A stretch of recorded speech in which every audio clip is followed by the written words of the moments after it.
अस्सलामुअलैकुम वरहमतुल्लाह। कानून और सरकार से मेरा अनुरोध है कि जिन लोग हिंदू राष्ट्र कह कर देश पर हिंसा विद्वेष फैलाना चाहते हैं, देश का रिकॉर्ड ख़राब करना चाहते हैं, वह हिंसा निरपेक्ष देश को वन साइड करके हिंदू राष्ट्र बोल के वन साइड करके देश में हिंसा फैलाना चाहता है, देश का रिकॉर्ड ख़राब करना चाहता है, कानून को हाथ पर लेना चाहता है, कानून को अमान्य करना चाहता है। जिस देश में कानून ने कहा कि ये सेकुलर देश है, धर्मनिरपेक्ष देश है, आज कानून ना मानने के लिए, कानून ना मानकर देश को हिंसा वन साइड करने का मतलब हिंसा फैलाने का है। वो ऐसा जिन लोग चाहता है उन लोगों को बंद करने के लिए मेरा दाबी है। और अगर उन लोगों को आप नहीं बंद करेंगे तो वो अन्याय के लिए, हिंसा विद्वेष फैलाने के लिए कोशिश कर रहा है, तो न्याय के लिए क्या लोग चूड़ी पहन कर बैठे रहेंगे क्या? तो इसीलिए मैं कहता हूं कि उन लोगों को जल्द ही जल्द बंद करें, और वरना हमारे देश का रिकॉर्ड ख़राब होगा, हमारे देश में हिंसा विद्वेष फैलेगा, और दोनों तरफ से अगर लोग निकलेंगे तो देश में मतलब मारपीट होंगे। और हमारे समाज को हम अनुरोध करते हैं, हम भी थोड़ा सुधर जाए और हम भी थोड़ा समझे कि जिन लोग राजनीति के लिए अपने देश को, मुसलमानों को देश से भगाने के लिए या कमज़ोर करके हिंसा विद्वेष फैलाकर अपने मतलब ख़ुद को बड़ा बनाना चाहते हैं, उन लोग अगर मुसलमानों को भी ये देश से भगा देंगे या मुसलमानों को कमज़ोर कर देंगे तो फिर अपने आप पर हिंसा फैलाएंगे कैसा राजनीति करके बड़ा बनने के लिए। मतलब उन लोगों का मतलब ही रहेगा कि ख़ुद को बड़ा बना कर रखने का। मुसलमानों ने देखिए कभी भी किसी से हिंसा नहीं करता है, किसी से जुल्म नहीं करता है। वो मुसलमानों का कोई नियम ही नहीं है। कोई दूसरा जगह, कुछ दूसरा देश पर ये वहाँ यहाँ वो तो अलग सा बात है, लेकिन देखिए एक्चुअली में मुसलमानों का संविधान क्या है उसको देखना है, उसको फॉलो करना है। मुसलमानों का संविधान में है किसी से अन्याय से खून खराबी नहीं करने का है, किसी से जुल्म अत्याचार वो सब नहीं करने का है। और मुसलमानों का मतलब ये है कि मुसलमान हक पर चले, मुसलमान अल्लाह को माने। और अल्लाह जो है वो जोक्तिक से आप देखिए कि अल्लाह तो ना देखने में है कि जैसा तूफ़ान को अल्लाह ने बनाकर ना देखने में रख दिया, वैसा अल्लाह भी ना देखने में है रह सकता है। और जैसा तूफ़ान का सबूत पाकर बोलता है कि तूफ़ान है, जब गोरबाड़ी ठुटाता है तूफ़ान ने, तो अब वो गोरबाड़ी ठुटाना देखकर लोगों ने कहता है कि तूफ़ान बोल के एक चीज़ है। तो आसमान, ज़मीन, चाँद, सूरज, हवा, पानी, वो सब को देखकर हम भी समझे, ये इसका दलील लेके, सबूत लेके अल्लाह भी एक है। तो इसीलिए हम अल्लाह को मानकर चलना, यही हमारे के लिए हक पर चलना होगा। और हम देखिए देश में हिंसा विद्वेष फैलाना हम छोड़ दे। मुसलमानों ने किसी का हाथ पर भी नहीं पकड़ा, किसी का हाथ पर भी नहीं पकड़ा है। मुसलमान अपने काम कर रहा है और मुसलमान हक पर चल रहा है, कोई अन्याय भी नहीं करता है। मुसलमानी में कोई हिंसा विद्वेष, खून खराबी, जुल्म अत्याचार, जिना, बेविचार, बदमाशी, लुच्चामी वो सब करने का कोई आदेश नहीं है। टगामी, धंधामी करने का कोई आदेश मुसलमानों के संविधान में नहीं है। तो इसीलिए तो मुसलमानों ने किसका क्या बिगाड़ रहा है? तो फिर मुसलमानों से इतना हिंसा करके क्या फ़ायदा है? सिर्फ एक ही फ़ायदा कि हिंसा फैला के अपना दल को बड़ा बनाकर ख़ुद को नेता बनाना है। तो एक व्यक्ति को नेता बनाने के लिए कोई अगर ऐसा सोचेगा तो एक व्यक्ति को नेता बनाने के लिए खुद लाखों लोगों का जान पर हमला आता है। कोई अगर दंगा फसाद फैलता है तो इसीलिए हमें दंगा फसाद ना फैलाना ही अच्छा है। हम क्यों जान दे, हम क्यों मारपीट करें, हम क्यों लफड़ा करें, वो सब हम क्यों करें? हम हिंसा विद्वेष छोड़कर सब मिलजुल कर चले। और देश को मेरा वो मतलब दाबी है कि देखिए बाबरी मस्जिद का राय होने के लिए उस वक्त लाखों सिपाही गली गली में निकल कर पड़े थे। जिस दिन बाबरी मस्जिद का राय हो रहा था, राम मंदिर हो गया बोल के, मतलब वो बाबरी मस्जिद को राम मंदिर का राय देने के लिए मतलब वह राम मंदिर के बारे में, राम मंदिर के तरफ राय देने के लिए उस दिन क्या हुआ था, गली गली में लाखों हज़ारों सिपाही था। और आजकल देखिए जो देश का रिकॉर्ड ख़राब करना चाहता है, देश में हिंसा फैलाना चाहता है, अन्याय को फैलाना चाहता है, हिंदू राष्ट्र कह कर दल होकर निकल रहा है, वो सब को रुकाने के लिए क्या हमारा देश में सिपाही नहीं है? आप क्या चाहते हैं? दोनों तरफ से लोग निकले और भी हिंसा बढ़ जाए, यही चाहता है क्या? ऐसा मत चाहे। और जो हिंसा फैलाना चाहता है उनको रुका दे, और कानून का, संविधान का वो सब को हम मान कर चले। कानून ने कहा जो मस्जिद के लिए कि ये मस्जिद का ही जगह है, ये मंदिर का जगह है, ये ईदगाह का जगह है, तो कानून को मानना चाहिए।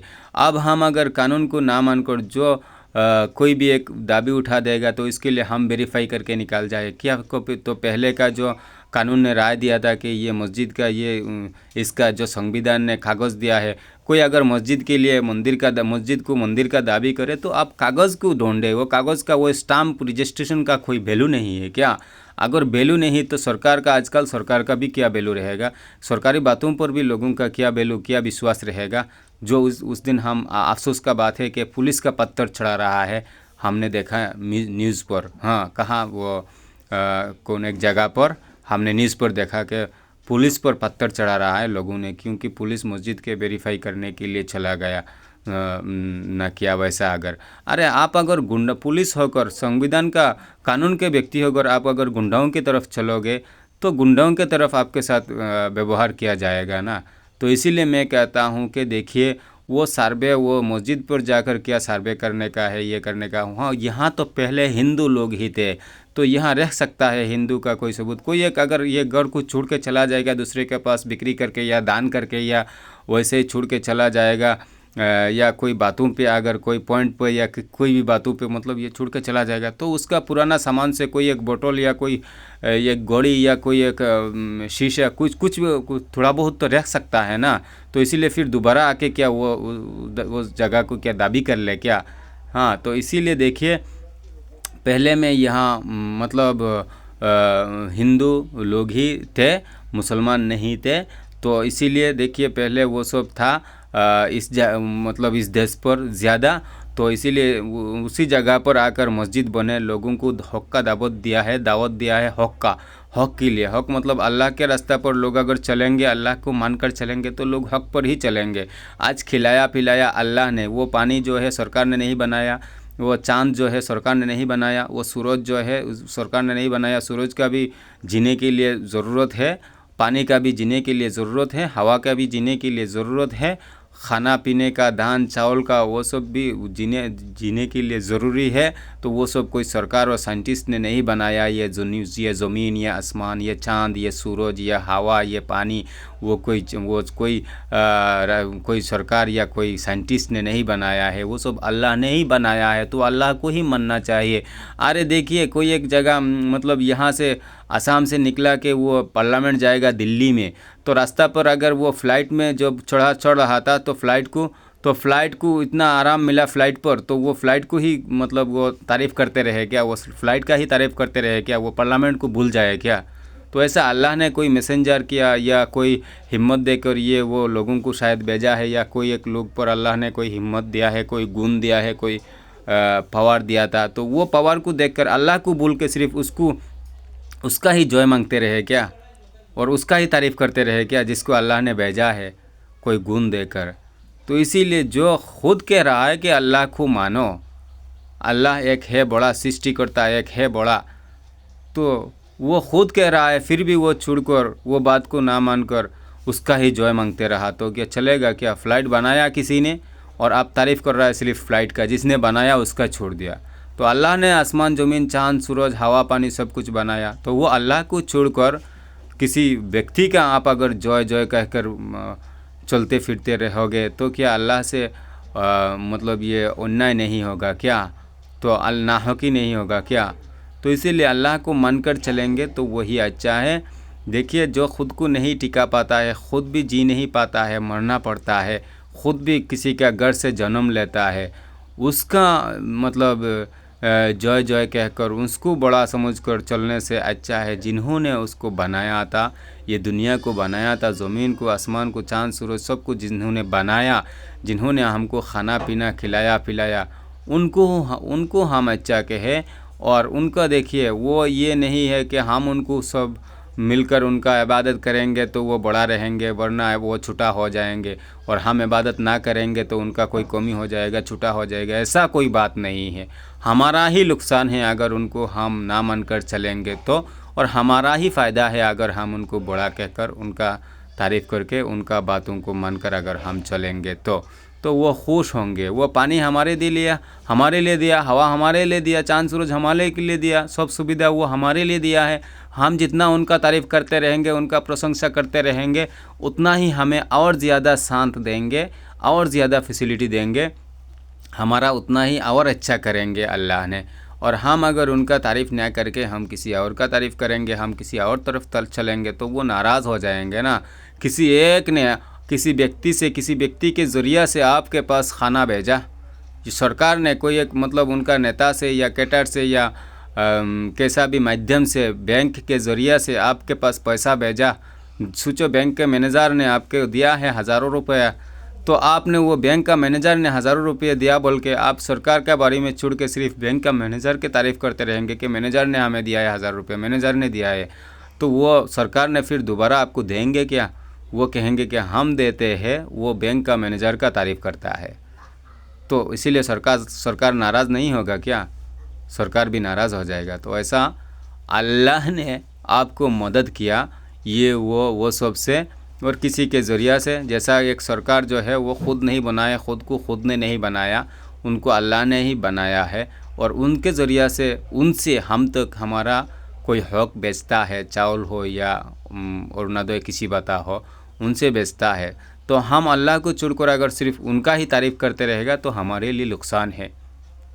तो मेरे माँ और बहनों, आप लोग भी समझे कि देखिए कोई सरकार ने अगर और ना दो किसी बता वो सब देकर अगर बोलेगा कि अल्लाह के हुक्म को छोड़ दो, तो ये समझ लो कि कोई जैसा डाकत ने लोगों को, बच्चों को लालच देता है मिठाइयाँ से और ले जाकर खून कर लेता है, वैसा खून करने का जैसा मिसाइल हो जाएगा अगर बोलेगा अल्लाह को हुक्म को छोड़कर हमारे हुक्म मानकर चलो और ना दो किसी बता हम देते रहेंगे और पीएम किसान हम देते रहेंगे, वैसा अगर बोलेंगे और बोलेंगे कि अल्लाह के हुक्म को छोड़ दो, तो समझ लो ऐसा कि जैसा एक गाय को कुर्बानी के वक्त पर सजाता है, बहुत आदर सेवा करता है, उसको नहाता है, ये करता है, वो करता है, तेल साबुन लगाता है, लेकिन वो गाय को उस वक्त बहुत आराम मिलता है। वो शायद बहुत दुआ देता होगा कि उनको इतना मेहरबानी कर रहा है, उतना ये सेवा कर रहा है, लेकिन मकसद क्या होता है, उसको कुर्बानी के वक्त उसको हलाल के लिए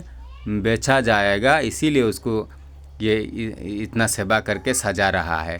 तो वैसा मुसलमानों को अगर किसी भी चीज़ का लालच में गिराक है, जैसे कि पीएम किसान या प्रधानमंत्री आवास या अरुणोदय या मतलब स्कूटी, साइकिल, जो भी वो सब के लालच में गिरा कर अगर मुसलमानों को मुसलमानी से निकलना चाहता है, मुसलमानी से हटाना चाहता है, तो इसका मतलब जैसा गाय को सजाता है कुर्बानी के लिए, तो गाय बहुत खुश होता है कि इतना सेवा कर रहा है, लेकिन ले जाकर हलाल के लिए सेल करता है, उसको जान देना है वो गाय को। वैसा मुसलमानों को अगर सेवा करके बोलता है कि मुसलमानी छोड़ दो, पीएम किसान और अरुणोदय या साइकिल स्कूटी देकर अगर बोलेगा कि मुसलमानी का हुक्म पालन मत करो, तो वो ऐसा गाय का जैसा हो जाएगा, मतलब खुद का लाइफ बर्बाद करने का जैसा, सिर्फ दुनिया का नहीं, दुनिया और आखिरत का ज़िंदगी का खुद का लाइफ बर्बाद करने के लिए वो मतलब ये सेवा कर रहा है, ये अरुणोदय पीएम किसान देना जैसा हो जाएगा, खुद का लाइफ बर्बाद करने के लिए, आखिरत का और दुनिया का ज़िंदगी बर्बाद करने के लिए, मतलब वो सब देना हो जाएगा, वो सब सुविधा देना हो जाएगा दुनिया और आखिरत का ज़िंदगी को बर्बाद करने के लिए। इसीलिए अगर वो सच्चा हमारा भलाई सोचकर वो देता है, तो हमें हमारे धर्म को मानने पर कोई बाधा नहीं देगा, और अल्लाह के हुक्म को मानकर चलने में, मुसलमानी का नियम कानून को मानकर चलने में वो कोई माना नहीं करेगा, बाधा नहीं देगा, और मतलब हमारा भलाई चाहता है तो हमें बस हमारा भलाई करते रहेगा, जो हमें मिलना है वो हमें देते रहेगा, पीएम किसान हो, अरुणोदय हो, जो भी हो देते रहेगा, लेकिन उसमें वैसा कोई शर्त नहीं रखेगा, और ऐसा कोई कोशिश ही नहीं करेगा कि आपने धर्म का काम को छोड़ दो और मेरा हुक्म से चलो, वैसा नहीं चाहेगा। तो इसीलिए देखिए अल्लाह ने खिलाता है पिलाता है, जिनका आज तक ऐसा सरकार जिनको नहीं मिला है, और आज तक मतलब वैसा सुविधा जो आज मिल रहा है वो पहले का लोगों को जब तक वैसा सुविधा भी नहीं मिला था तब तक भी कोई लोग नहीं मरा है ना खाकर भूखा रहकर, और आज भी नहीं मरेगा। तो अल्लाह ने खिलाएंगे पिलाएंगे। तो तो कोई भी मौका लेने में अगर अल्लाह के हुक्म पर कमी करना पड़ेगा तो वो मतलब वो सुविधा को छोड़ देना ही बेहतर है, मैं कहता हूँ। क्योंकि अल्लाह के हुक्म को अगर ना मानेंगे तो अल्लाह ने जहन्नम के सज़ा देंगे, और उस वक्त जहन्नम के सज़ा से बचाने के लिए कोई सरकार, पब्लिक और पैसा, धन दौलत, आत्मीय स्वजन कोई नहीं मिलेगा उस वक्त जहन्नम के सज़ा से बचाने के लिए, और ख़ुद भी दुनिया में वापस नहीं आ पाओगे। लोग कहता है कि मरने का बाद ज़िंदगी ख़त्म, वैसा कोई बात नहीं है। अल्लाह ने कहा कि जब तुम्हें दुनिया में, जब तुम था ही नहीं तब तुम्हें पैदा कर पाया, तो अब तुम्हें हम फिर दोबारा पैदा करेंगे। तो हम भी सोचे जब हमारा कोई शुक्ल ही नहीं था, हमारा कोई चिन्ह ही नहीं था, तब अल्लाह ने हमें पैदा कर पाया, तब अल्लाह ने हमें पैदा कर पाया। तो अब एक बार हमें बना चुका है तो क्या दोबारा नहीं बना पाएंगे? इंशाअल्लाह ज़रूर बना पाएंगे अल्लाह ने। और जो तूफ़ान को बनाकर अल्लाह ने ना देखने में रख दिया, आज तक किसी ने नहीं देखा सफ़ेद है या काला है, वो तूफ़ान को आज तक किसी ने नहीं देखा, तो वो तूफ़ान को अल्लाह ने बनाकर ना देखने में रख दिया, तो अल्लाह ख़ुद भी ना देखने में रह सकते हैं। तूफ़ान का शक्ति देखकर तूफ़ान को बताता है, गोरबाड़ी उठाने का बाद, सबूत मिलने का बाद बोलता है कि तूफ़ान है। वैसा अल्लाह ने जो चीज़ को बनाया, दुनिया, आसमान, ज़मीन, चाँद, सूरज, हवा, पानी,